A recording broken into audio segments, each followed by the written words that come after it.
psychiatrist, psychotherapist and counselor, and I am the founder of this organization called Live Life Education.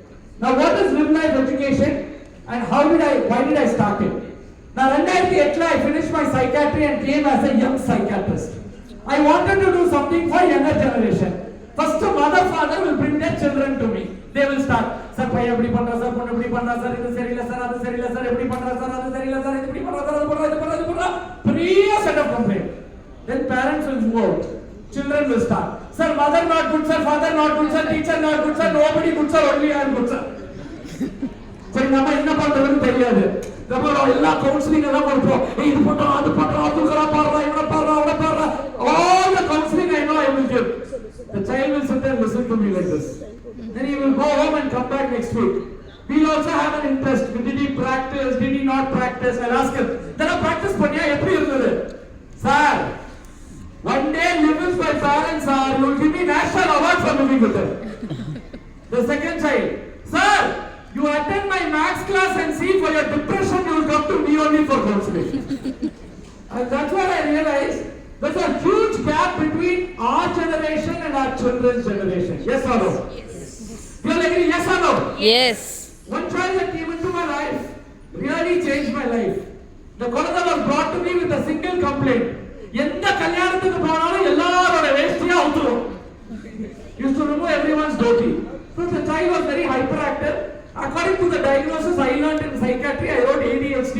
I felt very good. I wrote an ADHD diagnosis and I gave to the child. As the mother got up to leave, the child that was hyperactive silently came and sat next to the mother. He looked the mother in the eye and told a statement that to this day pinches me in my heart. He said, Amma, I am not doing this wantedly. Something in my head is going on running. You will not hate me, no ma. I really love you a lot, ma, he said. Really pained for me that the child, I didn't know how to handle. I promised the mother, bring him next week. I will do whatever I can to make his life better. Didn't turn up again. 6 months later, I see the mom in the gynecology OPD. I run up to her and ask her, Amma, where is your son? You said you will bring your son to me. Ennachu? And she told me, the day she saw, the next day, principal called the boy and gave a TC. Father came in a fit of rage, apparently took his belt and hit the boy 10 to 15 times. Smilingly, this boy got the hit and looked at his dad and said, Dad, everybody hates me in the world, only you didn't hate me, Dad. Now you also hate me, no, Dad. The dad hugged the boy. The boy apparently told, Paravallappa, appo veladattaane. Dad said, okay, Dad, ipo veladune. Straight ran to the 4th floor, got on top of the terrace parapet wall, and this boy jumped head down.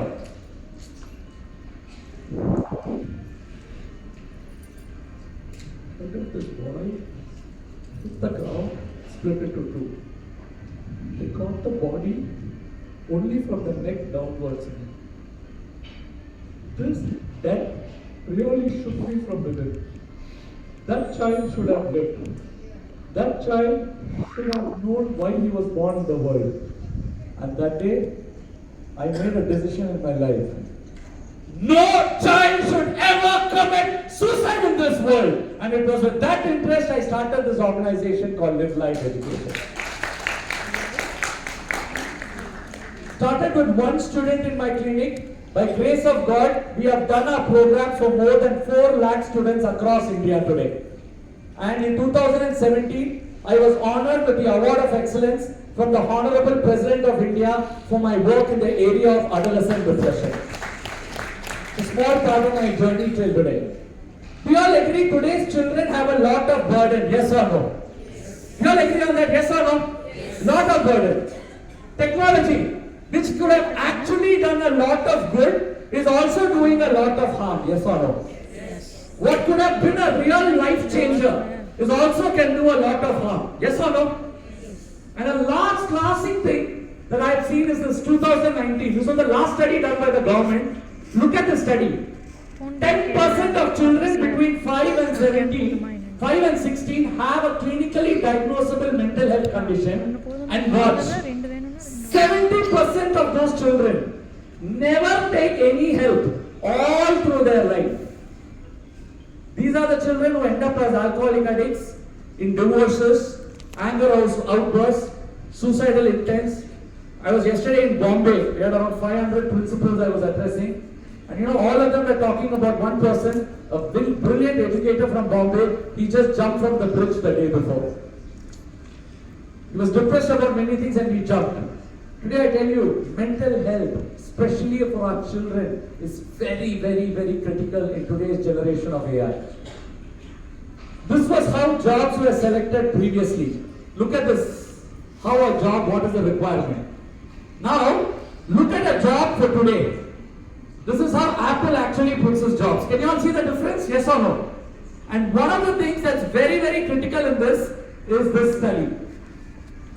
The top 10 skills required for the next 10 years, watch, only the top 2 skills are something to do with academics. Rest all have got to do with what we call character and life skills. And that's where I always say, building character and competence is an important part of education. Do you all agree with me on that? Yes or no? All learning is social and all learning has an emotion. Let me ask you all this question. How many of you remember a teacher you really, really loved in school and you used to wait for that teacher's class? Come on. How many of you remember a teacher like that? Okay, many of you remember. How many of you remember a teacher you prayed to all gods on planet Earth would be absent the next day? Welcome to Indian education again. The way you studied the subject depend upon what kind of a teacher you actually have. And I always say this. You could have been great in a subject, but you could have studied the same subject with a lot of hatred also. It all depends on how socially and emotionally you are actually connecting with the children. How many of you brushed your teeth today morning? சில பேர்லாம் பயந்து தூக்குறாங்க. சில பேர் யோசிக்கிறாங்க நம்ம brush பண்ணோமா எப்படி எல்லாரும் தெரிஞ்சோம் நம்ம தூக்கிடுவோம். All of us brush, yes or no? But did global educate you check your teeth? சில பேர் அது மட்டும் தான் பாக்கி இருக்குன்னு நினைக்கிறீங்க. They didn't. Why? Why did you all go brush your teeth without anyone telling you? Because it is a habit. Anything that's a habit, you don't need to tell someone to do it, you do it automatically. And that's why I wanted to see how can I bring habitual change in children. And this was a school in North Carolina that really fascinated me. This is the principal, director and the teachers of the school welcoming me in that school. This is how they welcomed me to the school.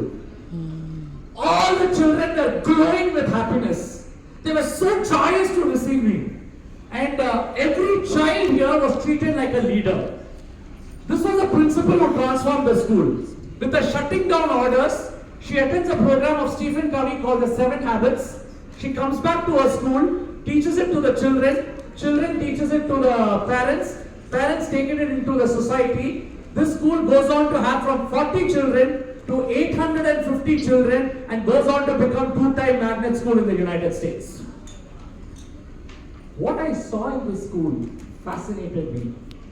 Every child is treated like an adult. This teacher basically bent down to the level of the eye of a child for every child that walked into that corridor. Literally that is around 70 to 80 times in a span of 20 to 30 minutes. Every wall of the school spoke about leadership, spoke about values, spoke about character. All of these children were part of the welcome committee. They knew my name, they knew my daughter's name, they knew which school my daughter studied, and they had got a gift specially for my daughter. This was in 2017. And I asked them, how did you do this? And they said, we Google researched you, doctor. Then I said, I didn't tell Google what my daughter likes or which school she studies. How did you do it? And you know how they did it?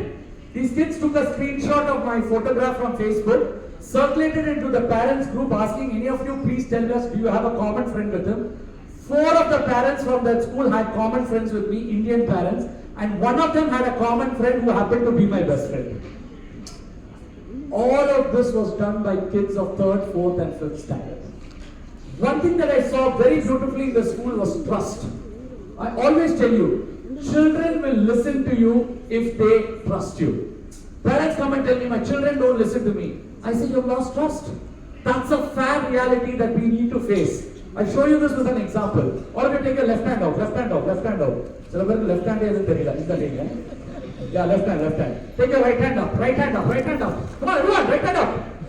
Okay, good. So now we're going to play a musical game, okay? I say 1, 2, 3. I want all of you to tap together after I say 3. And we are going to create a rhythm. One rhythm in the entire audience. I'm going to make you synchronized into one rhythm. Ready? 1, 2, 3.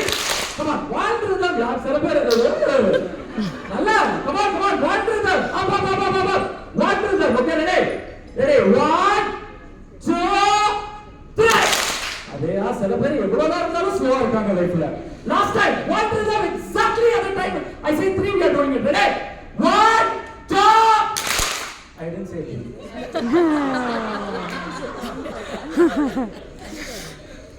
Children do what they see and not what they are told. Are you all getting that here? Children do what they see and not what they are told. So one of the things I want you to take back, start to be a role model with a child. A child came and told me, sir, you stop? Then tell them to stop the button. Huh? So soon? You all want me to continue? How many people want me to continue? All audience want me to continue. Thank you, madam. So then you wait. Okay. So, children listen to what they see and not what they are told. My child was brought to me by a parent. Sir, I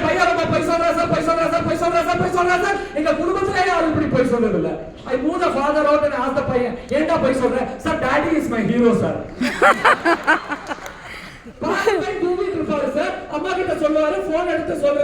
Daddy is gone out for work. Unless we are role models, we cannot bring that change in our children. Yes or no? Yes. Yes or no? You cannot bring the change out of the children. Second one I saw was this class. Watch this class for all of you educators who run schools. Lot of children were sitting down and listening to the class.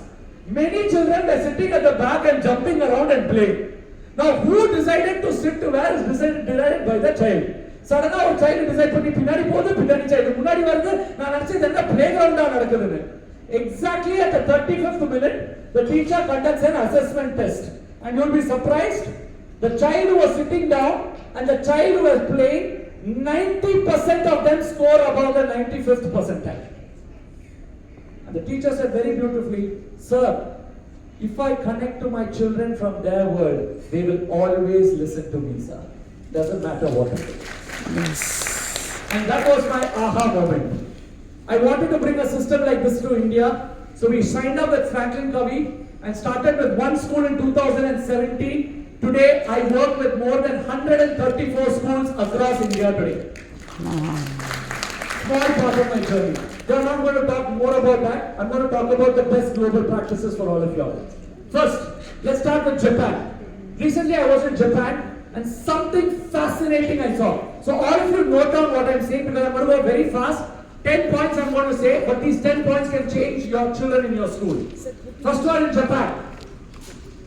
Every child in the schools in Japan, so now many of you should understand the history of this country because I went from the government. So the government was showing me an inside tour of this country. After the World War, okay, the World War happened, Japan was devastated. Do you know how they came up? From 1951 to 1957, they started a curriculum called the Belief Curriculum, where they instilled belief in the country and in themselves in all the children.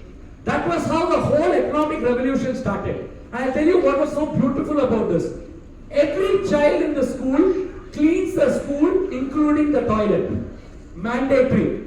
I went to the toilets in around 5 schools I visited. Every toilet was as good as neatest. I've never seen such clean toilet, even in my own house again. Spick and span. Spick and span means there's not even one droplet anywhere. So beautifully clean. Second, children clean their own classrooms. Children serve food to everybody in that. Because of which I'll tell you, when I travel in a subway, in a train in Japan, see the impact of that in school. Nobody puts anything down. They all have a packet in their hand and they put it in a packet. They just keep storing. So beautifully, they maintain, and I ask them, how are you doing this even 20 years or 30 years after school? They say, this is my country and it is my responsibility to keep it clean. Started from childhood. Are you getting that? The third thing, I have a lot to say for Japan, but I'll just stick with 3. The third thing that I saw in Japan was something very beautiful, is these children out there. They were super happy, super techy, like simple thing I tell you. I walk into a class, I start interacting with the kids.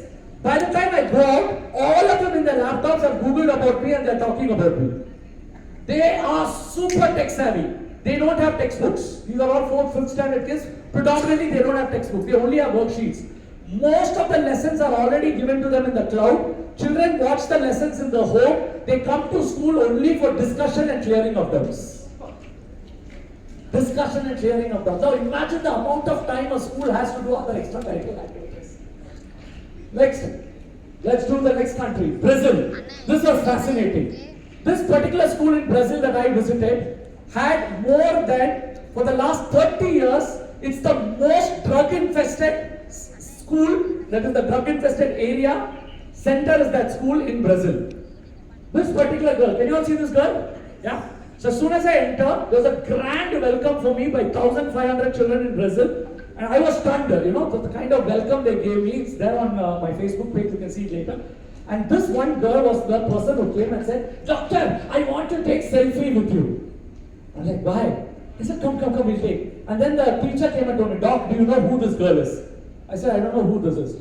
She has 4.9 million followers on Instagram and she is a celebrity in Brazil. Oh my God. Celebrity, 4.9 million. I asked her, "You don't even have 4.9 inches tall, eh? And you are having 4.9 million, how?" She said, "I and my mother together do this, and we do this to prove to the city of Sao Paulo that without drugs also good children can be brought up." And that really touched my heart. Because the bell is going, I go fast. So Bangkok is one, I'll skip Bangkok, I'll do Cambodia. Cambodia is another country. I know many of you don't know about Cambodia, I had a lot of problems. And I tell you, this one school I visited in Cambodia, they called me as a guest and we were seeing.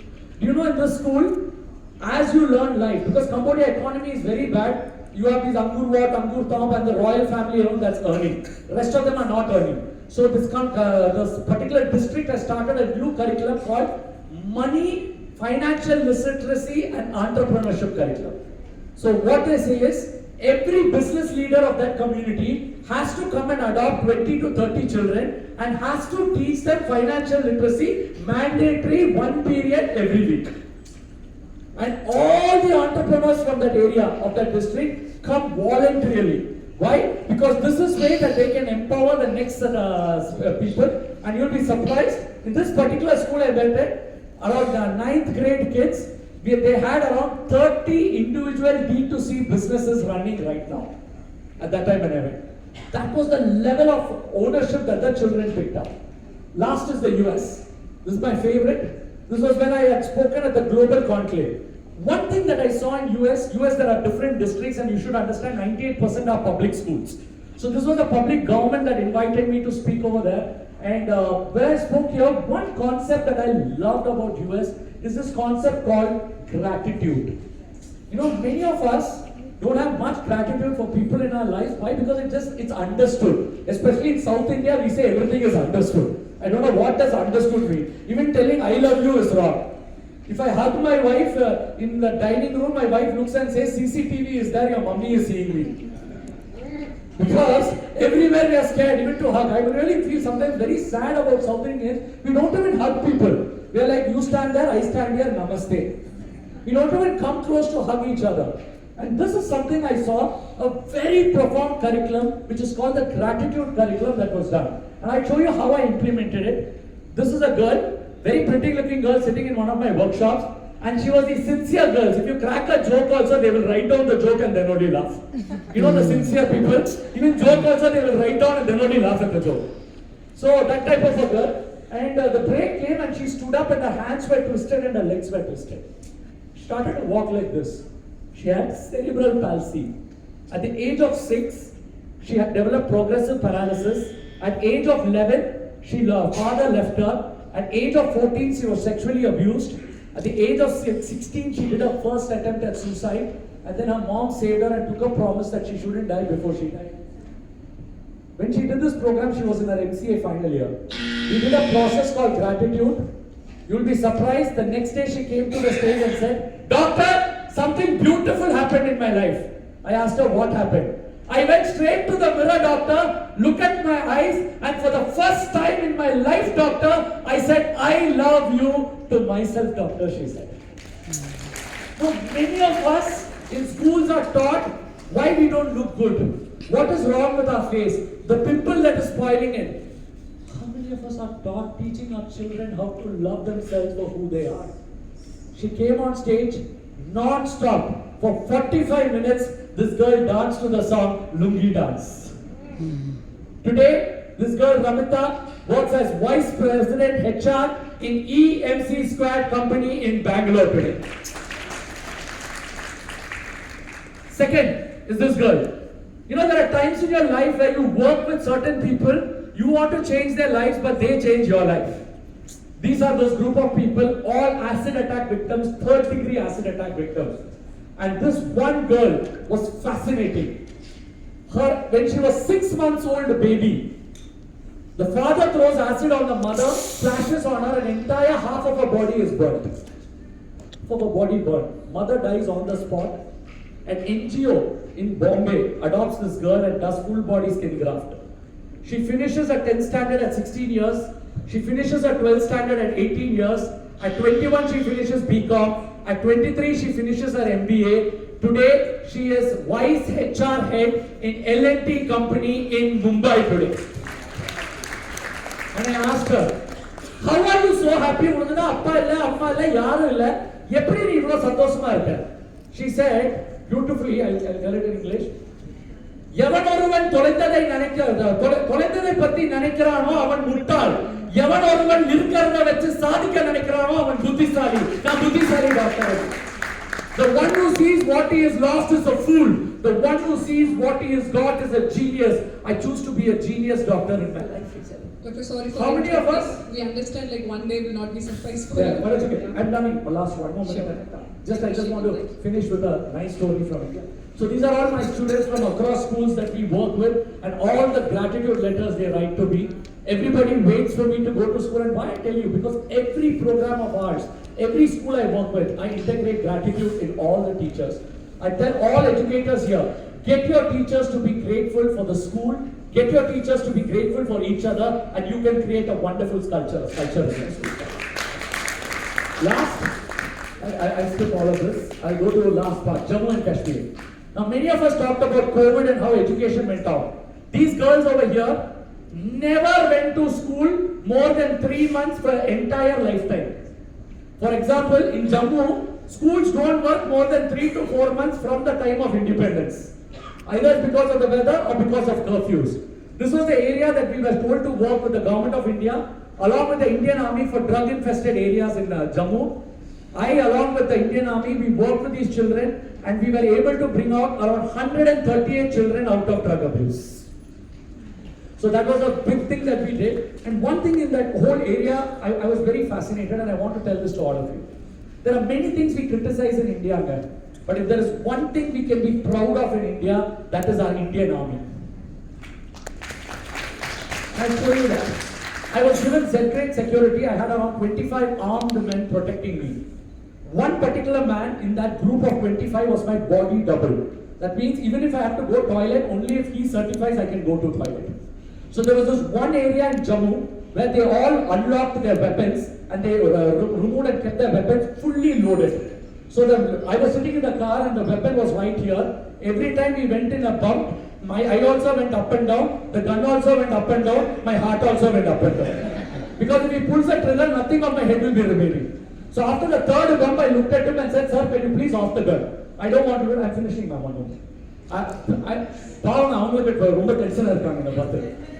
Yeah, done. So the gun was there and the gun was almost going to ignite. I told him, sir, can we stop it? And he said something very beautiful. I asked him, sir, and he said, sir, I have kept armed men all across the mountain. All of them are hitting you because this is the most terrorist infested area.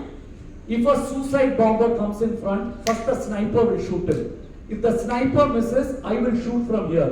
If I miss and the sniper misses, I will come in the front and hug you and I will take the entire bomb on my body, he said. And I asked him, You're not my mother and father, you're not my brother and sister. Why would you do that? I am 100% sure my wife, even in 10 births, will not do this for me. And she said, very good. So you're not my brother and father, you're not my mother and sister, I don't expect anything from you. But there is one thing in you and I will lay my life down for it. You are an Indian descent. Wow. And that's something I want to leave you all with. Please see that you instill the pride for India in every one of your children. That is the best social emotional learning I want to leave you all with. Thank you all and God bless you. Thanks, James.